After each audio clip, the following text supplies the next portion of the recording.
निवडणूक आयोगाने 5 राज्याच्या ज्या निवडणुका आहेत त्याच्याबद्दल घोषणा केलेली आहे. पण सर्वांना आश्चर्य हे होत आहे की महाराष्ट्रामध्ये चंद्रपूर असो किंवा पुणे लोकसभा असो त्याची पोटनिवडणुकीची चर्चा कुठंच झाली नाही. याविषयी आपण बातचीत करणार आहोत. आपल्यासोबत संदीप खेर्डेकर आहेत जे की भाजपाचे पुण्याचे एक वरिष्ठ नेते आहेत आणि शांतीलाल सुरतवाला यांना कोण नाही ओळखत. अनेक वर्षानंतर ते राजकारणामध्ये अचानक ॲक्टिव्ह झालेले आहे. कधी काळी ते पुणे शहराचे महापौर सुद्धा राहून चुकले आहेत. संदीपजी तुम्ही काय सांगाल? पोटनिवडणूक चंद्रपूर किंवा पुणे लोकसभा ही का होत नाही आहे आणि त्याची चर्चा का नाही आहे? सगळ्यांना याच्याबद्दल उत्सुकता आहे आणि मनात प्रश्न आहे. निवडणूक आयोग ही एक स्वायत्त बॉडी आहे. ती स्वायत्त बॉडी स्वतःच्या मताप्रमाणे निर्णय घेत असते.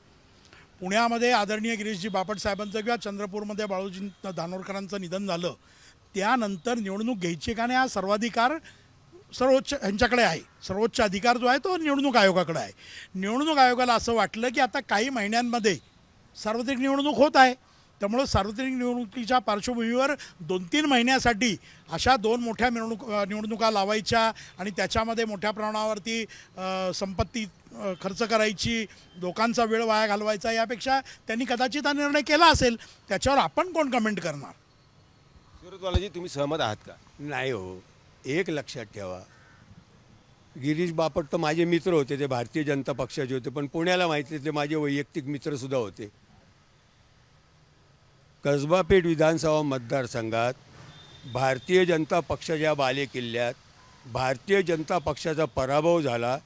परत लोकसभेला ते होऊ नये अशी त्यांना भीती वाटते. आता तुम्ही समजून घ्या ना, ज्या ज्या वेळेला एखादा खासदार अचानक आपल्याला सोडून जातो तेव्हा अनेक वेळा आपण बिनविरोध दिलेली आहे, अनेक वेळा दिलेली आहे. पण त्यासाठी सगळ्या पक्षाच्या लोकांचे संबंध चांगले असावे लागतात.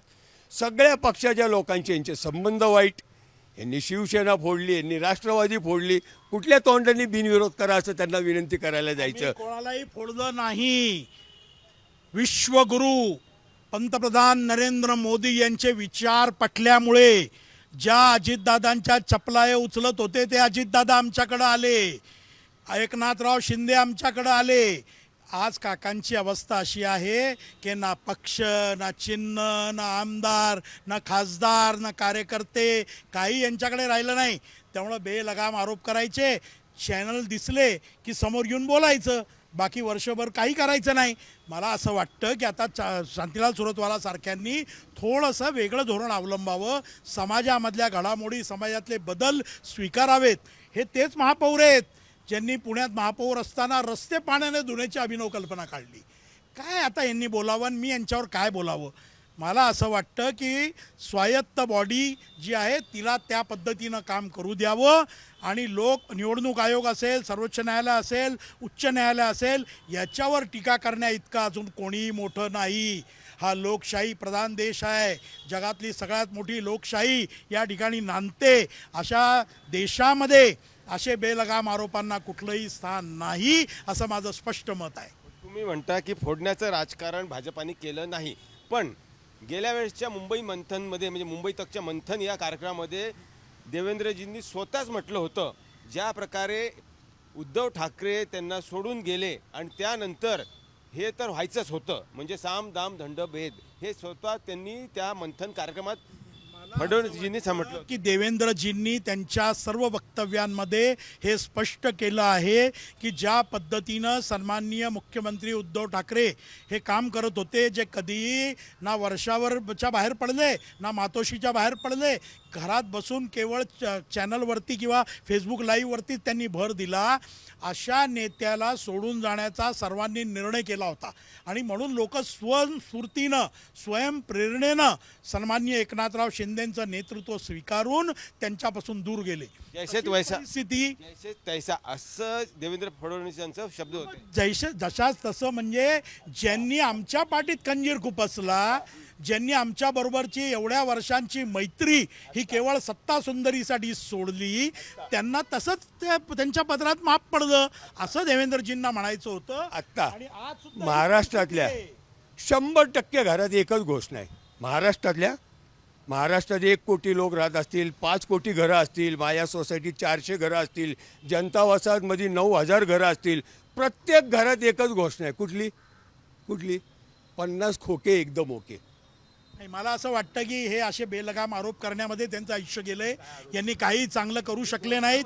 हे बघा, हे जे काही बोलतायत ना, यांना खोक्यांची एवढी सवय आहे की यांना केवळ तेवढंच दिसतं. सुरतवाला असं म्हणायचंय, मला याच्यामध्ये स्पष्टपणे म्हणायचंय की आत्तापर्यंत असे आरोप करणाऱ्या सर्वांना माफी मागावी लागली, अशा प्रकारच्या घोषणा करणाऱ्यांना माफी मागावी लागली, आणि यांना सुद्धा लवकरच जनता उत्तर देईल. आणि येणाऱ्या निवडणुकांमध्ये पुन्हा एकदा 5 राज्यांमध्ये तर आम्ही येऊच, केंद्रामध्ये तर नरेंद्र मोदींना पर्यायच नाहीये. पण ज्याला आपण असं म्हणू की प्रचंड बहुमत ज्याला म्हणतो, 400च्या वर लोकसभेत आमच्या जागा येतील, त्यावेळेला आमचं अभिनंदन करायला याच ठिकाणी हेच शांतीलाल सुरतवाला येतील. पुण्याची नाही लढवणार. भीती वाटते हो. पुण्याची लोकसभा सुद्धा आम्ही जिंकणार. मध्य प्रदेश आणि राजस्थानमध्ये विधानसभेला खासदारांना उभं केलं. एवढं कळत नाही तुम्हाला? What is reason? एवढं कळत नाही? खासदार विधानसभेला त्याला काय घाबरले तो. अहो, त्याला काय झालं? अहो, त्याला काय झालं? शरद पवार साहेब केंद्रात कृषी मंत्री झाल्यावर परत राज्यात येतात, असं काही नसतं राजकारणामध्ये. तुम्ही हे नको ते काहीतरी बोलू नका, कुठलेही पाटे कुठेही बोलू घाबरले नका. तो. घाबरले म्हणतात. कुठलेही पाटे कोण घाबरतंय? अहो, आम्ही घाबरत असतो ना तर हा आज विषय झाला नसता. मोदीजी विश्वगुरू झालेत नसते. आम्ही घाबरत नाही, घाबरलेत हे. आणि मग कोल्हेकोई सुरू आहे. कोल्हेकोई म्हणतात याला, की उगाच काय होईल काय होईल काय होईल काय होईल. 100 चुहे खाके बिल्ली चली हचको, अशी परिस्थिती यांची आहे. आणि म्हणून मी आपल्या माध्यमातून शांतीलाल सुरतवालाने एवढंच सांगून थांबेन की वो जो फिरते हैं आईना लिए गैरों के लिए, अपनी सूरत अगर देखेंगे तो डर जाएंगे. सूरत देखें और आप तो सूरत वाला हो. माझं वय 74 आहे. आता काय माझ्या सुरतमध्ये राहिले? आता जे काय आहे ते माझ्या मेंदूत आहे. काय त्यांच्या एक प्रश्न मनात येतो. जय श्रीराम. एक मनात प्रश्न येतो. तुम्ही म्हटलं की घराघरात जे वाक्य आहे 50 खोके एकदम ओके, एकच वाक्य अजितदादांचं, मग जय श्रीराम. अजितदादांसाठी सुद्धा तेच वाक्य राहील का? काय माहिती आहे का? माझं वाक्य नाही आहे आणि माझी घोषणाही नाही आहे ना. हा निर्णय सुद्धा घराघरातले लोक ठरवतील ना. मग अजितदादांसाठी वेगळं का बरं? मग तेव्हा तुम्ही म्हटलं पाहिजे ना आता 50 खोके एकदम ओके. मला सांगा, महाराष्ट्र असो किंवा भारत असो, तुम्ही सांगा, तुमच्या घरी तुमच्या मुलाला, तुमच्या घरी धुणं भांडी करणाऱ्या बाईला विचारा, गद्दार के साथ रहेंगे क्या? महाराष्ट्राच्या राजकारणामध्ये जे पूर्णपणे संपलेली मंडळी आहेत, तेवढीच मंडळी आता शिल्लक आहेत. बाकी सर्व मंडळी ही भाजपमध्ये आहेत. त्यांना नरेंद्र मोदींचा विचार पटलाय, त्यांना नरेंद्र मोदींनी केलेलं कार्य पटलंय, त्यांना महाराष्ट्रामध्ये देवेंद्र फडणवीसांनी 5 वर्ष केलेलं कार्य पटलंय. आणि त्यामुळं ही मंडळी काहीही बोलतील, त्या बोलण्याला फारसं महत्त्व देऊ नका, त्याला फारसं मनावर घेऊ नका. आणि येणाऱ्या मी काळामध्ये 11वी पास आहे, कशा पद्धतीने पण आम्ही तुमचं जिंकू, शिक्षण हे माझ्यापेक्षा आपल्याला जास्त आहे कळेल. असं मला वाटतं. तुमचं शिक्षण का माहिती आहे का? करोनाच्या काळात संपूर्ण भारतात सर्वात चांगलं काम केलं म्हणून फक्त उद्धव ठाकरेंचं जगात कौतुक झाल्याच्या बातम्या मी तुमच्या वर्तमानपत्रातून वाचल्या हो. का फसवताय लोकांना? काय आहे माहितीये का, असं कधीही घडलेलं नाहीये. कपोल कल्पित कहाण्या करायच्या आणि त्या कपोल कल्पित कहाण्यांच्या माध्यमातून सामान्यांची दिशाभूल करायची, एवढंच आता यांच्या हातात आहे. कशासाठी आपण आता हे सगळी चर्चा करतोय? लवकरच निवडणुका येऊ घातल्या आहेत. 5 राज्यांमध्ये आम्ही विजयी होऊ, पुढच्या निवडणुकीतही आम्ही विजयी होऊ. आणि घराघरामध्ये जर कुठली घोषणा असेल तर ती एकच आहे, जय श्रीराम. जय श्रीराम आहे ना. जय श्रीराम. घोषणा तुम्हाला एक सांगतो, महाराष्ट्राची घोषणा राम राम हे हिंदूंना फसवण्यासाठी मत मागण्याची घोषणा आहे. जय श्रीराम. महाराष्ट्राची घोषणा राम राम. मी उठताना झोपताना जो भेटेल त्याला मी राम राम म्हणणारा माणूस आहे. तर बघा, इथं 2 बडे नेते भाजपा आणि राष्ट्रवादी काँग्रेस शरद पवार गटाचे, आणि त्यांनी आपापलं मत मांडलेलं आहे की पुणे चंद्रपूरची जी लोकसभेची पोटनिवडणूक जी आहे, जी होत नाही आहे, ती का होत नाही आहे आणि पुढं काय होईल निवडणुकांमध्ये, याच्याबद्दल भाजपाच्या नेत्यांनी सुद्धा जो विश्वास दाखवलेला आहे की जीत म्हणजे जिंकून तर तेच येतील. कॅमेरामॅन गोपाल हरणेसह पंकज खेळकर, पुणे, मुंबई तक.